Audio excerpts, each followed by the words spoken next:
জয় মা। সবাইকে এই লাড্ডু গোপাল চ্যানেলে অনেক অনেক স্বাগত জানাই। গুরুদেবকে প্রণাম জানিয়ে, মাতা পিতাকে প্রণাম জানিয়ে আজকের পাঠ শুরু করব। দেবী সুক্তম থেকে পাঠ হচ্ছে। পার্ট 4 অবধি আপলোড হয়েছে। আমরা ওখানে দেখেছি যে দেবতারা দেবীর যে এই যে 23টা বিভূতি তার বর্ণনা করছেন 23টা মন্ত্রে। বারবার প্রণাম জানাচ্ছেন তার সমস্ত রূপগুলোকে। আমরা ছিলাম ক্ষুধারূপেণ সংস্থিতা, ইয়া দেবী সর্বভূতেষু ক্ষুধারূপেণ সংস্থিতা, নমস্তস্যৈ নমস্তস্যৈ নমস্তস্যৈ নমো নমঃ। এই অবধি পাঠ হয়েছিল। তারপর আমরা কি দেখছি? আবারও দেবীকে প্রণাম জানাচ্ছেন, বলছেন ইয়া দেবী সর্বভূতেষু ছায়ারূপেণ সংস্থিতা, নমস্তস্যৈ নমস্তস্যৈ নমস্তস্যৈ নমো নমঃ। ছায়ারূপে, সংস্কারের ছায়া আমরা এর আগে দেখেছি। এই যে ছায়া রূপ, মা তুমি ছায়া রূপিণী। ছায়া অর্থাৎ জীবভাব, এবং আমাদের যে অবিদ্যার ছায়া, সংস্কারের যে ছায়া, সাধারণত যে ছায়ার কথা বলি আমরা, সেখানে ছায়াটা প্রকাশের আবরক হয়। সেরকমই জীবচ্ছায়া পরমাত্মার স্বরূপের আবরক। এই আবরণ দূর করার জন্যেই কিন্তু শরণাগত হওয়ার কথা বলা, প্রণাম করা। প্রণাম করতে করতে এই যে মিথ্যে অহংবোধ, আমি ভাব, এটা দূর হয়, অভিমানটা দূর হয়। যখনই সেটা সরে যায়, তখনই ছায়াকে, অর্থাৎ এই জীব ভাবটাকে আর পৃথক সত্তা বলে মনে করা যায় না। তখন আর সেটা মনে হয় না যে এটা আলাদা, জীব ভাবটা তখন এক হয়ে যায়। প্রতিবিম্বের যেমন কোনো পৃথক আলাদা কোনো স্বতন্ত্রতা নেই, প্রতিবিম্ব যেমন বিম্বের সত্তা তাই প্রতিবিম্বের সত্তা, ঠিক তেমনই তখন এটা উপলব্ধি করা যায়।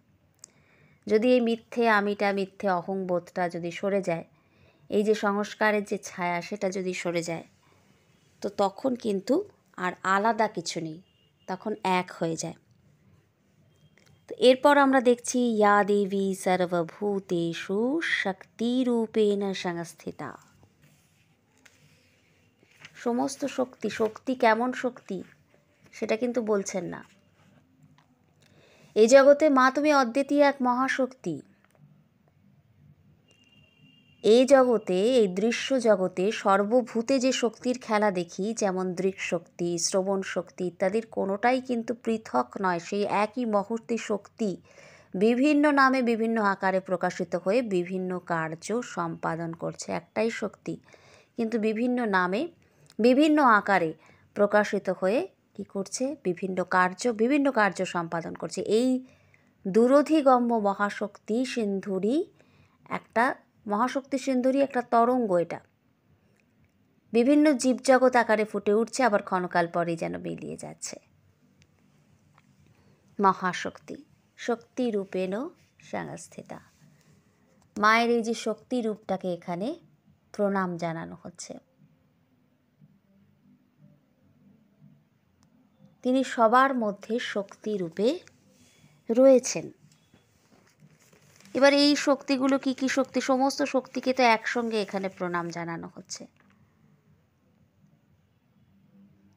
শক্তি বললে সর্বপ্রথমে নিজের দেহটার দিকে লক্ষ্য হয়। একটু ধীরভাবে অনুধাবন করলে বেশ প্রতীতি হয় যে এই দেহটা শক্তি ব্যতীত আর কিছুই নয়। দৃক্শক্তি, শ্রবণ শক্তি প্রভৃতি ইন্দ্রিয় শক্তিগুলোকে দেখতে দেখতে ক্রমে রক্ত মাংসের পিণ্ডময় এই যে স্থূল অংশটার দিকে লক্ষ্য যায়। তখন কি দেখতে পাওয়া যায়? যে কতগুলো অণু পরমাণু একটা অজ্ঞেয় একটা শক্তি কর্তৃক পরিধৃত হয়ে দেহ আকারে প্রতিভাত হচ্ছে। তারপর অণুগুলোর দিকে লক্ষ্য করে দেখা যায় অণুগুলো বাস্তবিক জীবাণু বা শক্তিবুহ ব্যতীত আর কিছুই নয়। শক্তি সবটাই শক্তি। এইরূপে স্থূল দেহটা কতগুলো শক্তির সমষ্টি। মা তোমার প্রথমে এই স্থূল শক্তির এই যে মূর্তি, সেটাকে প্রণাম করছি। মাগো আধুনিক জড়বাদীগণ, যারা আধুনিক জড়বাদী, তারা স্থূলাকারে প্রকাশিত শক্তি মূর্তিকে জড়রূপেই প্রত্যক্ষ করেন। সর্বভূতে স্থূল দেহে ভৌতিক পদার্থে আলোকে তাপে তড়িতে, চন্দ্রে, সূর্যে, সর্বত্র যে শক্তিরূপের প্রকাশ দেখতে পাওয়া যায়, ওটা যে তোমারই জড়নামীয় চিন্ময়ী ইচ্ছা শক্তি মাত্র, এটা কিন্তু তারা অনুধাবন করে না। শক্তি সেই চেতনা ব্যতীত অন্য কিছুই নয়, এটা তারা স্বীকার করতে পারে না। মা, তুমি তাদের জ্ঞানচক্ষু উন্মিলিত করে দাও। শক্তি তো একই মা, শক্তি তো কতগুলো নয়, দৃক শক্তি, শ্রবণ শক্তি প্রভৃতি শক্তিসমূহের মধ্যে প্রত্যেকটাকে তো আর পৃথক বলে মনে হয় না। একই মহতী শক্তি বিভিন্ন নামে বিভিন্ন আকারে প্রকাশিত হয়ে বিভিন্ন কার্য করছে। একই মহতী শক্তি, সেই অদ্বিতীয় মহতী শক্তি। মা, তুমি মহাশক্তি, তুমি আমাদের প্রণাম গ্রহণ করো।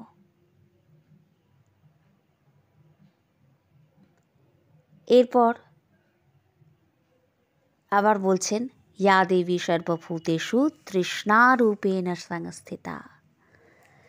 তৃষ্ণা, পিপাসা রূপে তুমি সর্বভূতে প্রকাশিতা। তবে তুমি যে কেবল জলপানেচ্ছা রূপিণী তৃষ্ণা তা তো নয়, একটা অতৃপ্ত আকাঙ্ক্ষা রূপেও বুকের ভেতর তুমিই তো সদা জাগ্রত রয়েছ। কত জন্ম ধরে জীব তোমার এই তৃষ্ণা মুক্তিকে পরিতৃপ্ত করতে চেষ্টা করে চলেছে, কিন্তু পারেনি। সমগ্র ব্রহ্মাণ্ডের আধিপত্য পেলেও যে এই তৃষ্ণা নিবৃত্ত হয় না, কিন্তু এই তৃষ্ণাও যে তুমি, এটাও যে তুমি, জীব তা বুঝতে পারে না। কিন্তু যখন তোমার কৃপায় বুঝতে পারে, এই তৃষ্ণা রূপে, আকুল আকাঙ্ক্ষা রূপে তোমারই প্রকাশ, তখন তোমায় মা নমস্তাস্যই বলে প্রণাম করে। মাকে বলি, মা তুমি আমাদের নিকট আর বিষয় তৃষ্ণা মূর্তিতে আত্মপ্রকাশ করো না। রসময়ী মা, তুমি কেবল তোমাকে লাভ করার প্রবল পিপাসা রূপেই প্রকাশিত হও, আমাদের ধন্য করো। তুমি বিষয় তৃষ্ণা রূপে আমাদের কাছে আর এসো না। মাকে এই বলে জানাতে জানাতে আমাদের বিষয়ের যে তৃষ্ণা, সেটা কিন্তু কমবে। যাদের মধ্যে সন্তুষ্টি আসছে না, যারা অল্পতে সন্তুষ্ট হওয়াটা খুব দরকার, যে তা বলে কি কাজ করার ইচ্ছে থাকবে না, তা বলে কি মানে আমার কোনো লক্ষ্য থাকবে না, এগোবার লক্ষ্য থাকবে না, ঠিক আছে যেমন আছে ওরমভাবেই থেকে যাই, বিষয়টা এটা নয়। লোভটা যাতে না আসে। তৃষ্ণা রূপেণ সংস্থিতা, এটাও মায়ের রূপ।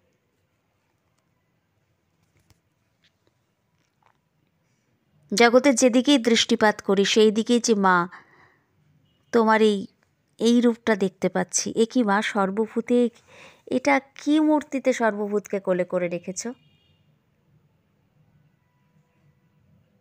এই তৃষ্ণার বিন্দুমাত্র পেয়ে জীব উন্মত্ত হচ্ছে, আত্মহারা হচ্ছে। কত জন্ম ধরে তারা এর পেছনে ছুটছে, কিন্তু যখন বুঝতে পারবে যে এটাও তুমি, তখন তোমাকে আবার তোমার এই রূপটাকে তারা প্রণাম করবে। এরপর কি বলছেন, মায়ের কোন রূপকে প্রণাম জানাচ্ছেন?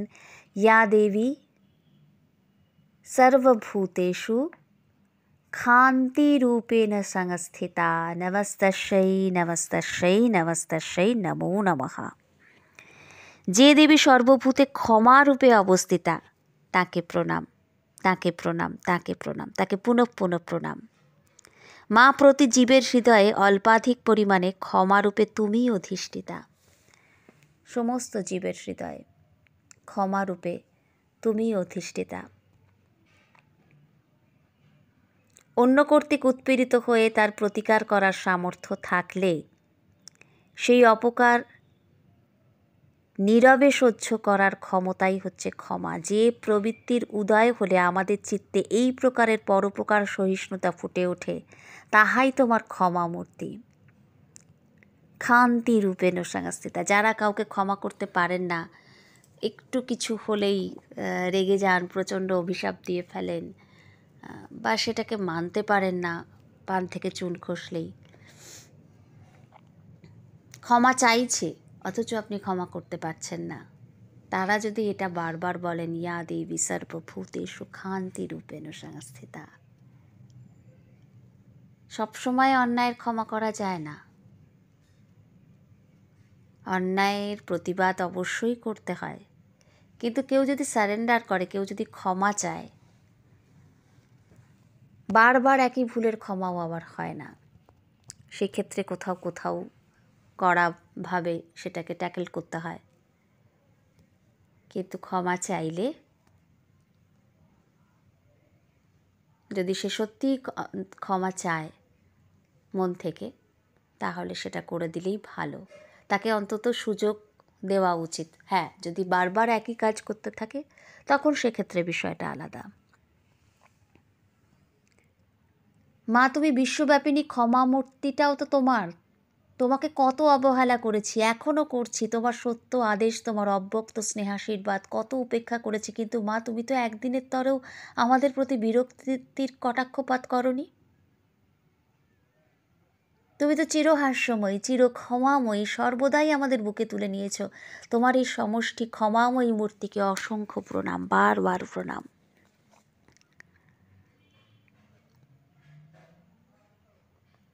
কবে আমাদের এই ভুল ভাঙবে? কবে আমরা তোমার কথা শুনবো? কবে আমরা সত্য সত্যই তোমাকে মা বলে ডেকে উঠব?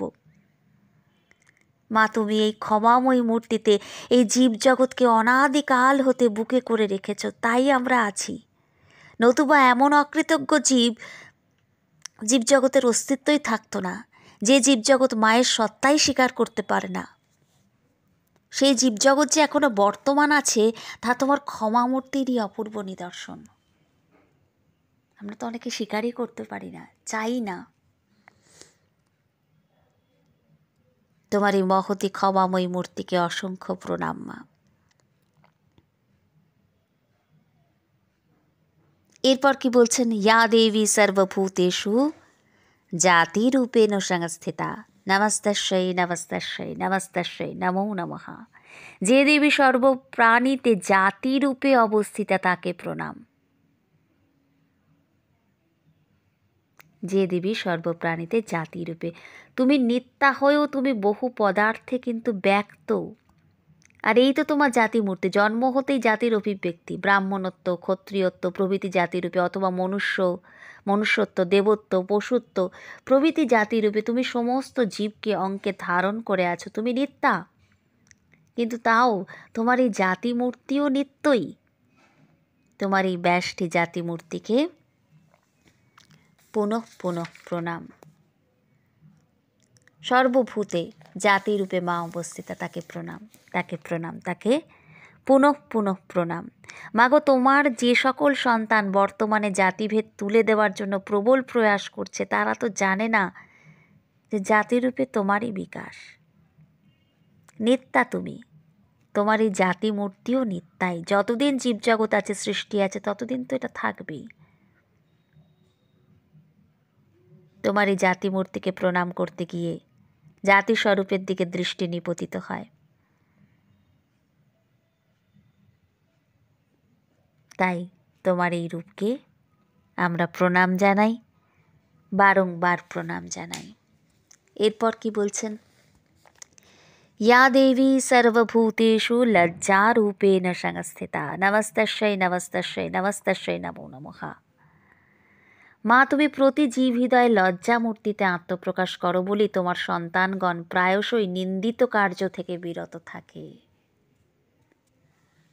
কেন আমরা খারাপ কাজ করতে পারছি না? খারাপ কাজ করলে লোকে আমাদেরকে খারাপ বলবে, কোথাও একটা লজ্জাবোধ, এটাও মা আটকাচ্ছে কেউ ভেতর থেকে একটা, যে না, এখানটা নয়, এটা নয়, থামো।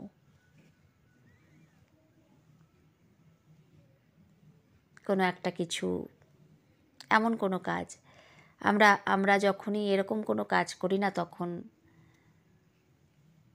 একটা আমরা ভাবি কেউ দেখছে না তো, কিন্তু কেউ তো একটা দেখে, কেউ তো একটা ভেতর থেকে নক করে যে না, আর নয়, এবারে থামো, এটা নয়, এটা ঠিক না। ভেতর থেকে একটা যেন বাধা আসে।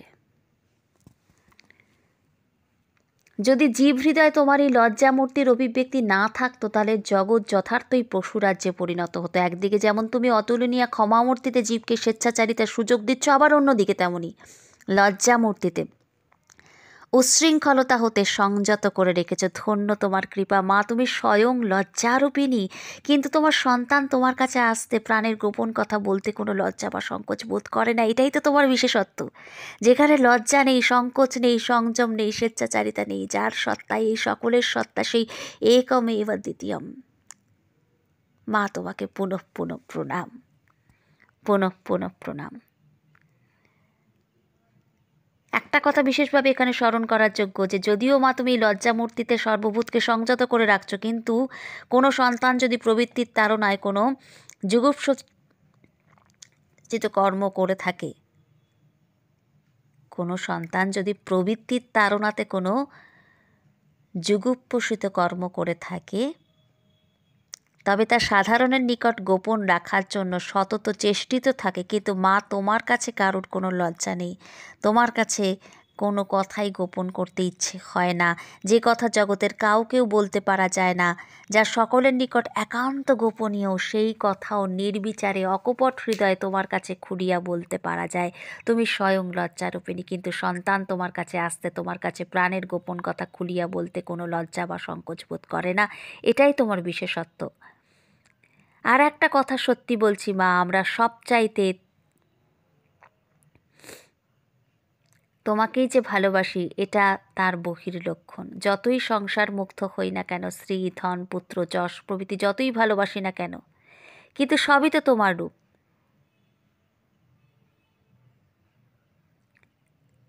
তোমার কাছে তো আমরা কোনো কথা গোপন করতে পারি না। তুমি আমাদের যথার্থ প্রিয়তম। যতদিন জীব এই কথাটা বুঝতে না পারে, ততদিন কিন্তু আচ্ছন্ন থাকে সংসারের মোহে। আর যেদিন তুমি দয়া করে জীব হৃদয়ে এই তত্ত্বটা উদ্ভাসিত করে দাও, সেদিন থেকেই কিন্তু তার সংসারের সব কিছুর ওপরে আসক্তি কমতে থাকে। সেটা অন্য কথা। যেখানে লজ্জা নেই, সংকোচ নেই, স্বেচ্ছাচারিতা নেই, সংযম নেই, অথচ যার সত্তা এই সকলের সত্তা, আবার সকল সত্তারূপে প্রকাশ হতে গিয়েও যার স্বরূপের কোনো ব্যর্থই হয় না, সেই একম দ্বিতীয়ম তুমি মা। তোমাকে বারবার প্রণাম। অনেক শিষ্য নিজ দুর্বলতাগুলোকে স্ব গুরুদেবের নিকট প্রকাশ করতে লজ্জাবোধ করে। এটা উন্নতির অন্তরায়। শাস্ত্রে আছে, গুরুর নিকট লজ্জা করিবে না, নিঃসংকোচে সব কিছু প্রকাশ করবে। যতদিন সেরকম ইচ্ছা না জাগে, ততদিন বুঝতে হবে গুরুলাভ যথার্থভাবে হয়নি। এরপর কি বলছেন? ইয়া দেবী সর্বভূতেষু শান্তিরূপেণ সংস্থিতা, নমস্তস্যৈ নমস্তস্যৈ নমস্তস্যৈ নমো নমঃ। এই সেই মন্ত্র, শান্তিরূপেণ সংস্থিতা। খুব বাড়িতে অশান্তি হচ্ছে, মনটার মধ্যে অশান্তি লাগছে, ভালো লাগছে না। ইয়া দেবী সর্বভূতেষু শান্তিরূপেণ সংস্থিতা, বা ওম শান্তি, ওম শান্তি, ওম শান্তিও বলতে পারি আমরা। এই শান্তি মায়ের রূপ। তাই যদি এটাও বারবার করে বলি, ইয়া দেবী সর্বভূতেষু শান্তিরূপেণ সংস্থিতা, নমস্তস্যৈ নমস্তস্যৈ নমস্তস্যৈ নমো নমঃ, আমাদের অনেকটা রিলিফ হবে। একদম মনে হবে যেন একটা ঠান্ডা হাওয়া বয়ে গেল আমাদের ওপর দিয়ে, আর জুড়িয়ে গেল ভেতরটা। কতটা রিলিফ হবে যখন কোনো পোড়া জায়গাতে সুপ্রামাইসিন বা ওই জাতীয় কোনো ক্রিম লাগানো হয়, কি বাড়িতে অ্যালোভেরা যে রয়েছে অ্যালোভেরা লাগানো হলো, কি আলু থেতো করে লাগানো হলো, বেশ একটা ঠান্ডা হয়ে যায় না? সেই যে রিলিফটা, সেই রকম রিলিফ হবে। শান্তিরূপেণ সংস্থিতা। এবং এটা বলার আগে যদি কেউ একটু এক গ্লাস জল, একটু চা খাওয়ার মতন করে একটু একটু করে খায়, হ্যাঁ, এখানেও বিশেষ কিছু টেকনিক থাকে, কিছু ঋষি পরম্পরা অনুযায়ী, ঋষি জ্ঞান অনুযায়ী কিছু বিশেষ পদ্ধতি আছে, সেগুলো করলে তুরন্ত রিলিফ হবে। তো সেইগুলো তো এইভাবে বললে পরে কেউ ভুল করে ফেললে মুশকিল হতে পারে, সেই জন্য সেইগুলো এইভাবে বলা যায় না। সেগুলো আমরা আমাদের যে কোর্সগুলো হচ্ছে ওখানেই আমরা চেষ্টা করি বলার। তো সেটা অন্য বিষয়। যখন খুব মাথা গরম হয়ে যাবে বা যখন খুব অশান্তি হচ্ছে বাড়িতে, একটু বসে স্থির হয়ে যদি আমরা একটু জল খাই, অথবা কোনো সুগন্ধ যদি হালকা কোনো স্মেল, বিশেষ করে চন্দন হলে ভালো হয়, যেগুলো ভেতরটাকে ঠান্ডা করে, একটু যদি সেই ঘ্রাণটা নিই, তাহলে আমাদের ভেতরের এই অশান্ত ভাবটাকে সেটা কিন্তু কাটিয়ে দেয়। এবং একটু যদি আস্তে আস্তে যদি আমরা, তখন কিন্তু ঘন ঘন দ্রুত নিঃশ্বাস পড়তে থাকে, শ্বাসের লেন্থ অনেক বড় হয়ে যায়। তো সেই মুহূর্তে যদি আমরা একটু বসে বেশি করে শ্বাস নিতে পারি, আস্তে আস্তে বেশি শ্বাস ছাড়তে পারি, এবং একটু যদি জলও খেয়ে নিতে পারি, অথবা একটু চন্দনের কিছু হাতে লাগিয়ে বা চন্দন ঘষে সেই ঘ্রাণটা নিতে পারি, অনেক রিলিফ হবে। এবং এই শান্তি রূপেণ সংস্থিতা, এই কথাটা যদি আমরা বারবার বলি, আমরা অনেকটা কিন্তু শান্তি পাবো নিজের মনের মধ্যে। মানুষ বিষয় সংগ্রহ এবং সম্ভোগজনিত চিত্ত বিক্ষেপের মধ্যে দিয়ে যে কণামাত্র শান্তির আশা করে, সেই শান্তি মূর্তি কিন্তু তোমারই। কিন্তু মা, তুমি দয়া করে সবাইকে বুঝিয়ে দাও যে শান্তির আশায় বাইরে ছুটে বেড়ানোর দরকার হয় না। শান্তি তো আছে ভেতরে। আমরা বাইরে খুঁজি, বাইরে কোথায়? না, ভেতরে। যতদিন না বিষয় ভোগের আসক্তি বিদূরিত হয়, ততদিন কিন্তু তোমার এই অনির্বচনীয় কেবল শান্তি মূর্তির সন্ধান পাওয়া যায় না। ততদিন শান্তি পাওয়া যায় না। বিষয় সম্ভোগে কিন্তু যথার্থ শান্তি নেই, শান্তির একটা আভাস আছে মাত্র। তো সর্বভূতেই তোমার এই মূর্তির অল্পাধিক একটা বিকার দেখা যায়। মাগো, তুমি শান্তিময়ী মূর্তিতে আমাদিগকে কোলে করিয়া বসো, তখনই তো আমরা শান্তির স্বরূপ অনুভব করতে সমর্থ হই। যদিও ক্ষণকাল মাত্র, তথাপি উহাই অপূর্ব। মা, তোমার যে সকল সন্তান শান্তির আশায় বাইরে ছুটে বেড়ায়, তাদেরকে বুঝিয়ে দাও শান্তি বাইরে নয়, অন্তরে। এসো মা, শান্তি রূপিণী মা, আমার তোমাকে প্রণাম করি। তারপর চলো মা, দেখি যেখানে তোমার মহতী শান্তি মূর্তি, যেখানে গেলে একটা অসীম শান্তি ব্যতীত আর কিছুই পাওয়া যায় না, যেখানে গেলে এই সংসার তাপ ও সন্তপ্ত বক্ষস্থল চিরতরে জুড়িয়ে যায়। চলো মা, চলো একবার সেইখানেই যাই। সে কি বোধময়ী অবস্থা! সে যে অনির্বচনীয় কেবল শান্তি, কেবল শান্তি। শোক নেই, তাপ নেই, জ্বালা নেই, কেবল বুক চোরা শান্তি। বলে আয় রে ছুটে, আয় রে তরা, সেথা নাই কো মৃত্যু, নাই কো জরা, সেথা বাতাস ক্ষিতি গন্ধ ভরা, চিরজ্যোৎস্না মধুমাসে, তা চির শ্যামল বসুন্ধরা, চিরজ্যোৎস্না নীলাকাশে, মহাসিন্ধুর পার থেকে কি সঙ্গীত ভেসে আসে। এই যে বলছে, বলে আয় রে ছুটে, আয় রে তরা, হেথা নাইকো মৃত্যু, নাইকো জরা। খুব প্রাসঙ্গিক, তাই মনে হলো দুটো লাইন গাই। হ্যাঁ, গলাটা হয়তো সেভাবে সুরে লাগছে না, কিন্তু এই গানটা দ্বিজেন্দ্রলাল রায়ের খুব প্রাসঙ্গিক। এটা অপূর্ব লাগে। হেতা নাইকো মৃত্যু, নাইকো জরা, সেই যে চিরপ্রশান্তির জগতে এখানে বসেই সেটা পাওয়া যাবে, যদি আমরা আমাদের যে মন চারদিকে ছুটে বেড়াচ্ছে আর আমরা পরিতৃপ্ত হতে পারছি না, যদি আমরা আস্তে আস্তে সন্তুষ্ট হতে থাকি, আর যদি সবগুলোকে মায়ের রূপ বলে দেখতে থাকি, আস্তে আস্তে যখন আমাদের, এবং শ্বাসের দিকে যদি আমরা নজর রাখি, যে শ্বাসের রিদিমটা, শ্বাসটা কেমনভাবে নিচ্ছি, কীরমভাবে শ্বাস আসছে, শ্বাস বেরিয়ে যাচ্ছে, এইভাবে আস্তে আস্তে, যাই হোক, বা যাদের গুরুদেব যেটা বলেছেন সেটা যদি ঠিকভাবে করতে পারি, আস্তে আস্তে আমাদের কিন্তু আমরা অল্পে সন্তুষ্ট হতে শিখব এবং আমাদের তখন এক্সপেকটেশনটা কমবে, অন্যের প্রতি আমাদের যে চাওয়া পাওয়া। ভালোবাসবো অবশ্যই, নিজের যে যা যা কাজ অবশ্যই করব, প্রেম থাকবে, ভালোবাসা থাকবে, সবই থাকবে, কিন্তু আমাদের এই যে অতিরিক্ত চাওয়া, যেটার জন্য সেইটা ফুলফিল হচ্ছে না বলেই আমরা কষ্ট পাচ্ছি, তো সেই জায়গাটা রেকটিফিকেশন হবে। তো শান্ত হলেই শান্তি পাওয়া যায়। যে দেবী সর্বপ্রাণীতে শান্তিরূপে অবস্থিত, তাকে বারংবার প্রণাম জানানো হচ্ছে।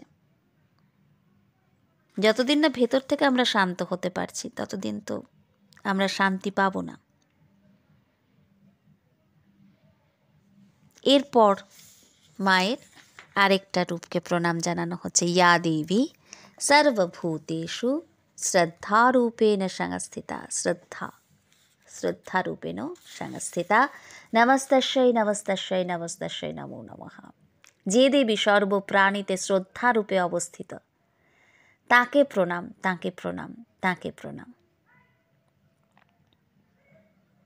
গুরুবাক্য এবং বেদান্ত বাক্যসমূহ যে সত্য, এই প্রকার যে নিশ্চয় রূপ জ্ঞান, সেটাই শ্রদ্ধা। যে দেবী সর্বভূতে শ্রদ্ধারূপে অবস্থিতা, তাকে প্রণাম। মা, শ্রদ্ধা বললে তোমার শ্রদ্ধা মূর্তির দিকেই দৃষ্টি যায়। যদিও গুরু এবং বেদান্ত বাক্যের দৃঢ় প্রত্যয় শ্রদ্ধা নামে অভিহিত হয়, তথাপি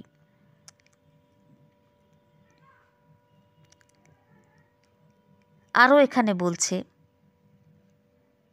সত্যম ধীয়তে ইতি শ্রদ্ধা, সত্যম ধীয়তে ইতি শ্রদ্ধা। যে প্রত্যয় অর্থাৎ প্রতিটি নিয়ত সত্যকে ধারণ করিয়া রাখে, তাহাই যথার্থ শ্রদ্ধা শব্দ বাচ্য। মা, তুমি যাহাদিগকে এই কল্পিত মায়ার বন্ধন হইতে মুক্ত করো, তাহাদের হৃদয় সর্বপ্রথমেই তোমার শ্রদ্ধা মূর্তির আবির্ভাব হইয়া থাকে। তাহারা গুরুবাক্যে এবং বেদান্ত বাক্যে দৃঢ় বিশ্বাসবান হয়। সত্যের প্রতিষ্ঠাই তাহাদের জীবনের একমাত্র লক্ষ্য হয়। এই সব বহির্লক্ষণ দেখিয়াই আমরা বুঝিতে পারি, মা, তুমি ঐরূপ জীবের হৃদয়ে শ্রদ্ধা মূর্তিতে প্রকটিত হইয়াছ। অল্প হোক বেশি হোক, সর্বজীবের হৃদয়ে ব্যষ্টি শ্রদ্ধা মূর্তিতে তুমি নিয়তই প্রকাশিত রহিয়াছ। মা, তোমাকে প্রণাম। গীতায় উক্ত রয়েছে কি, শ্রদ্ধাবান লভতে জ্ঞানম। শ্রদ্ধা আত্মস্বরূপ জ্ঞানের অব্যবহিত পূর্ববর্তী অবস্থা। যতদিন শ্রদ্ধা লাভ না হয়, ততদিন জ্ঞান রাজ্যে প্রবেশের আশা বৃথা।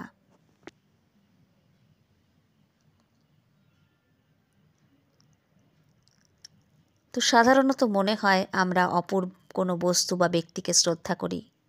শ্রদ্ধা আমাদের জ্ঞানের একটা অপূর্ব অবস্থা। যারা শ্রদ্ধা লাভ করেছে তারা ধন্য। শ্রদ্ধারূপকে এখানে বারংবার নমস্কার, প্রণাম জানানো হচ্ছে। তো বলছেন এখানে যে যত কিছু সাধন ভজন শ্রদ্ধা লাভের জন্যই অনুষ্ঠিত হয়। যা শ্রদ্ধা লাভ হয়েছে তিনি তো ধন্য। যেখানে শ্রদ্ধা মায়ের এই যে রূপটা, যাদের গুরুবাক্যে বিশ্বাস আসছে না বা এই সমস্ত শাস্ত্রবাক্যে বিশ্বাস আসছে না, তারা যদি এই কথাটাও বারবার বলেন, তাহলে কিন্তু সেই শ্রদ্ধাটা আসবে। যাদের ঈশ্বরে বিশ্বাস নেই, শ্রদ্ধারূপেণ সংস্থিতা, তারা যদি এটা বারবার বলেন, ইয়া দেবী সর্বভূতেষু শ্রদ্ধারূপেণ সংস্থিতা, নমস্তস্যৈ নমস্তস্যৈ নমস্তস্যৈ নমো নমঃ, তাহলে কিন্তু তাদের আস্তে আস্তে এতে শ্রদ্ধা আসবে।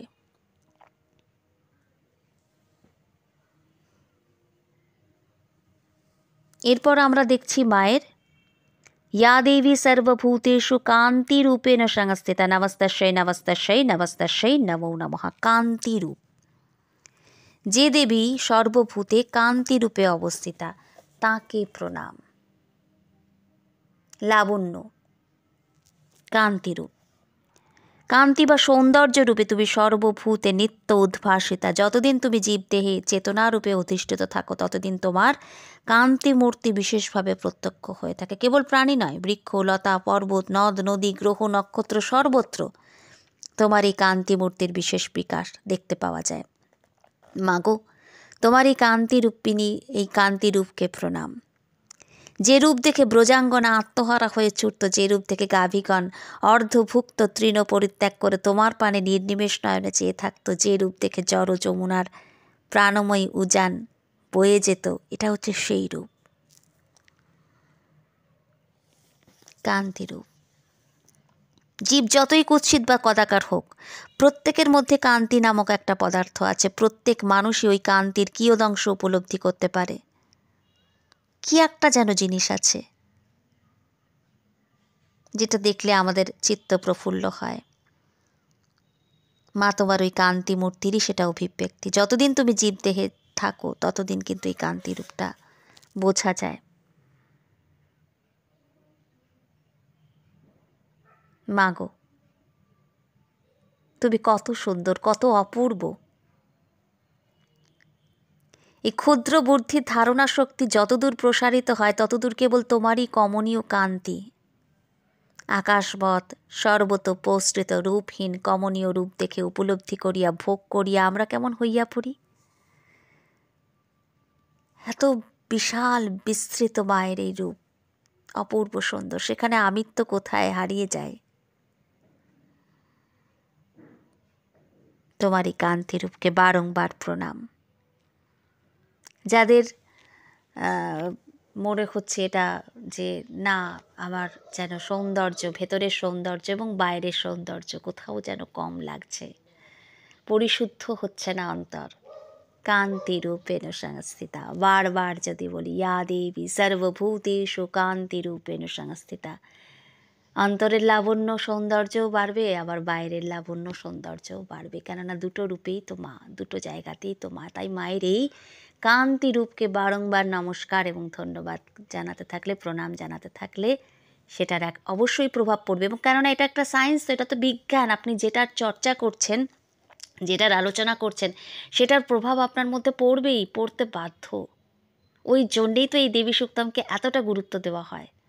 কারণ এখানে মায়ের এতগুলো রূপকে তুলে ধরা হয়েছে, এতগুলো রূপের কথা বলা হয়েছে, এতগুলো রূপকে প্রণাম জানানো হচ্ছে। তাই এটা পাঠ শুনুন, বারংবার শুনুন, সম্ভব হলে করবেন। তা সেটার একটা প্রভাব অবশ্যই পড়বে, কেননা যেটা আমরা শুনি, যেটা চর্চা করি, যেটা আমরা বলি, সেটার একটা প্রভাব পড়ে, সেটাকে আমরা আকর্ষণ করি।